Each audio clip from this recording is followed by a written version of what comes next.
एक गांव में छोटे नाम का एक मूर्ति बनाने वाला अपनी पत्नी सरिता के साथ रहता था। छोटे बहुत ही अच्छी अच्छी मूर्तियां बनाता था। उसकी मूर्तियां तुरंत ही बिक जाती थीं। एक दिन छोटे मूर्तियां बना रहा था, तभी वहां एक साधु आता है। बेटा, मुझे एक शिव भगवान की मूर्ति चाहिए। साधु के चेहरे पर इतनी तेज होता है मानो वो भगवान का खुद अवतार हो। उन्हें देखकर छोटे बोलता है, हाँ बाबा जी, आपको जो भी शिव जी की मूर्ति पसंद हो ले लो। फिर बाबा एक मूर्ति ले लेता है और छोटे को पैसा देने लगता है। तभी छोटे बोलता है, अरे बाबा जी, आप ये क्या कर रहे हैं? आप जैसे संत बाबा से मुझे पैसे नहीं चाहिए। आप कृपया करके पैसा रख लो। तुम बहुत ही अच्छे और भले इंसान हो बेटा। भगवान हमेशा तेरा भला करे। ऐसा कहकर वो साधु वहां से चला जाता है। एक रात छोटे पैदल घर जा रहा होता है। उस दिन रात ज्यादा हो गया रहता है। हे भगवान, आज रात अधिक हो गया है और ये रास्ता भी खतरनाक है। डर लग रहा है। तभी अचानक से एक लड़की की आवाज सुनाई देता है, बचाओ, बचाओ, ये मेरे गर्दन काट रहे हैं, मुझे बचाओ, मुझे बचा लो। छोटे आवाज सुनकर घबरा जाता है और जोर से भागने लगता है। भागते भागते अपना घर पहुंच जाता है। उसे दौड़ते आते देख उसकी पत्नी पूछती है, क्या हुआ जी? आप ऐसे दौड़कर घर कैसे आए? इतना तो आप तब भी नहीं दौड़े थे जब मेरे भाई आपको पीटने के लिए दौड़ाए थे। अपनी पत्नी की ये बात सुनकर छोटे को गुस्सा आ जाता है और वो गुस्से में बोलता है, तुझे तो बस दांत निपोरना आता है। अरे मेरे पीछे चुड़ैल पड़ गई थी। अगर मैं भागता नहीं तो मुझे मार के खा जाती। समझी दांत निपोरिन। छोटे की बात सुन के सरिता हंसने लगती है। अच्छा, तुम्हारे जैसे के पीछे भी लड़कियां पड़ती हैं। चलो मुझे अब बेवकूफ मत बनाओ, चलो चलो चल के अब खाना भी खा लो। छोटे और सरिता खाना खाकर सो जाते हैं। छोटे अब अपने दुकान से जल्दी साइकिल में अब घर चला जाता था। पर एक दिन छोटे फिर देर हो जाती है और उसी सुनसान जंगल के रास्ते से घर जा रहा होता है। तभी छोटे को फिर से वही आवाज आती है, बचा लो, मुझे ये फिर से मेरी गर्दन काट रहा है। बचा लो मुझे प्लीज। अरे ये तो वही आवाज है। लगता है इस चुड़ैल की गर्दन अभी तक नहीं कटी और ये मेरी गर्दन काट के ही मानेगी। इससे पहले ये कुछ करे, मुझे यहाँ से 9-2-11 हो जाना चाहिए। ऐसा कहकर छोटे जोर जोर से साइकिल की पैडल मारने लगता है और डर के मारे गाना गाने लगता है, पैडल मारी मारी मारी मारी, साइकिल चलत जाए, ओ ओ पैडल मारी मारी का। तभी उसकी साइकिल वहीं पर रुक जाती है। छोटे कुछ समझ पाता। अचानक एक सर कटी चुड़ैल आकर खड़ी हो जाती है। उसके हाथों में उसका सर होता है और छोटे से बोलता है, मैंने तुझे कितनी आवाजें दी, लेकिन तू मेरे पास नहीं आया। ये देख, वो शैतान मेरी गर्दन काट कर चला गया। अब ये मेरी सर को तू ही जोड़ सकता है। आ मेरी सर को जोड़ दे। लेकिन चुड़ैल को देखकर छोटे बेहोश होकर नीचे गिर जाता है। चुड़ैल छोटे को बेहोश देखकर बोलती है, ये सब लोग मुझे देखकर घबरा क्यों जाते हैं? मैं तो सिर्फ इनको अपने सर जोड़ने को बोलती हूँ। हा हा हा हा ही ही। तभी अगले दिन छोटे को गोपी देखता है और बेहोश पड़े छोटे को देखकर बोलता है, अरे ये तो छोटे है, लेकिन ये यहाँ क्यों सो रहा है?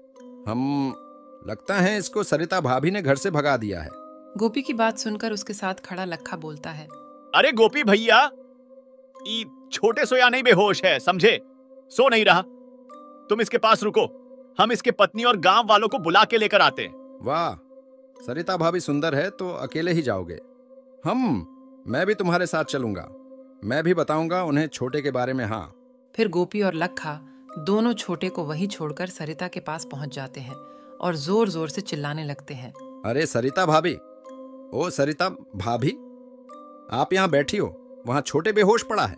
उनकी बातें सुनकर सरिता गुस्से में बोलती है, अरे मनहूसो, वहाँ छोटे बेहोश पड़ा है और तुम दोनों निकम्मो उठकर यहाँ आ गए ये बात बताने। कोई एक वही रुक जाते छोटे के पास। सरिता को गुस्से में देख गोपी बोलता है, अरे भाभी जी, मैंने तो इस लखा को बोला था तू रुक छोटे भैया के साथ, लेकिन ये लखा माना ही नहीं मेरी बात और मेरे साथ ही आ गया। वहाँ छोटे भैया अकेले पड़े हैं जंगल में, बताओ भाभी। गोपी की बात सुन सरिता बोलती है, सही कह रहे हो गोपी भैया, ये लखा वैसे भी शकल से चोर ही लगता है मुझे। चलो मुझे छोटे के पास ले चलो। सरिता, गोपी और लखा तीनों छोटे के पास उसे लेने के लिए चले जाते हैं। तब तक छोटे को भी होश आ जाता है। सरिता छोटे के पास जाकर बोलती है, क्या हुआ जी? आप बेहोश कैसे हो गए?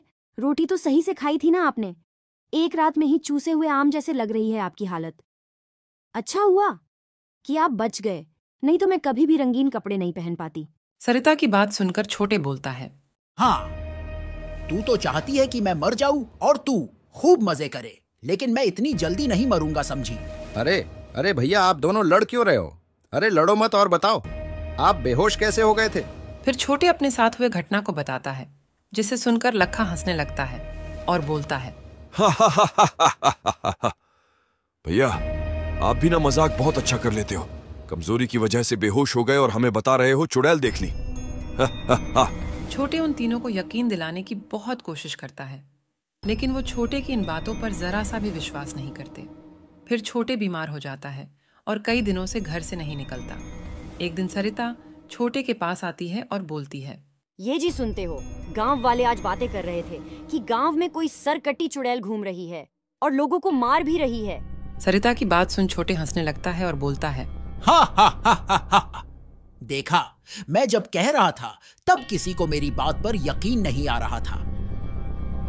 अब आया मजा, मैंने सच में चुड़ैल देखी थी। हाँ ठीक है, तुमने देखी थी मान गई, लेकिन कहीं वो चुड़ैल हमें भी ना मार डाले। मुझे तो बहुत डर लग रहा है, अब वो कहीं हमारे घर ना आ जाए। फिर उसी रात जब सरिता और छोटे सो रहे थे, तभी घर के दरवाजे पर जोर जोर से कोई दरवाजा खटखटाता है। आवाज सुनकर सरिता उठ जाती है और बोलने लगती है, अब कौन आ गया इतनी रात को? मुझे लगता है इन्हीं का कोई रिश्तेदार होगा। जब से ये बीमार हुए हैं, ये घर नहीं होटल बन गया है। सरिता बड़बड़ाते हुए दरवाजा खोल देती है। उसके सामने सर कटी चुड़ैल अपनी कटी सर लेकर खड़ी रहती है और बोलती है, हाँ, मेरा सर जोड़ दे, ये सर किसी ने काट दिया है। चुड़ैल को देखकर सरिता जोर जोर से चिल्लाने लगती है, बचाओ बचाओ, कोई तो बचाओ, छू छू चुड़ैल आ गई है।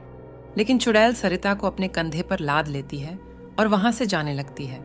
सरिता की चीख पुकार से छोटे का भी नींद खुल जाता है और वो दौड़ते हुए बाहर आ जाता है और चुड़ैल को धक्का देने लगता है, लेकिन चुड़ैल को कुछ भी फर्क नहीं पड़ता है। चुड़ैल छोटे की तरफ घूम कर बोलती है, ही तेरी पत्नी मेरी कटी सर जोड़ेगी और अगर नहीं जोड़ पाई तो मैं इसे मार दूंगी। फिर चुड़ैल घूमकर वापस जाने लगती है। तभी छोटे वहां पड़े एक डंडे से चुड़ैल के पैरों पर जोर से वार करता है। चुड़ैल वहीं गिर जाती है और हाथों से सरिता छूट जाती है।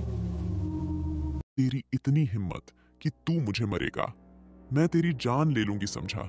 आज तेरी मौत पक्की है, समझ ले। ऐसा कहकर चुड़ैल छोटे की गर्दन पकड़कर ऊपर उठा देती है और गला दबाने लगती है। आया मजा, मेरे ऊपर हमला करने चला था, अब तुझे कोई नहीं बचा सकता। अपनी मौत को सामने देख छोटे भगवान शिव का जाप करने लगता है। ओम नमः शिवाय, ओम नमः शिवाय। ये देख चुड़ैल बोलती है, तुझे कोई नहीं बचा सकता, समझा? तू कितना भी का जप तप कर ले। तभी वहां एक त्रिशूल चुड़ैल की छाती में आकर लग जाता है। चुड़ैल नीचे गिर के मर जाती है और चारों तरफ धुआं ही धुआं हो जाता है। तभी धुएं के बीच छोटे को वही साधु दिखते हैं। आप खुद आए थे इस भक्त के यहाँ, मैं तो धन्य हो गया। फिर वहां से धुआं हटने लगता है और वो साधु भी मुस्कुराते हुए गायब हो जाता है। कहानी अच्छी लगी हो तो एक लाइक सब्सक्राइब जरूर करें और हमारा वीडियो पूरा देखने के लिए दिल से धन्यवाद। राधे राधे, जय श्री कृष्णा।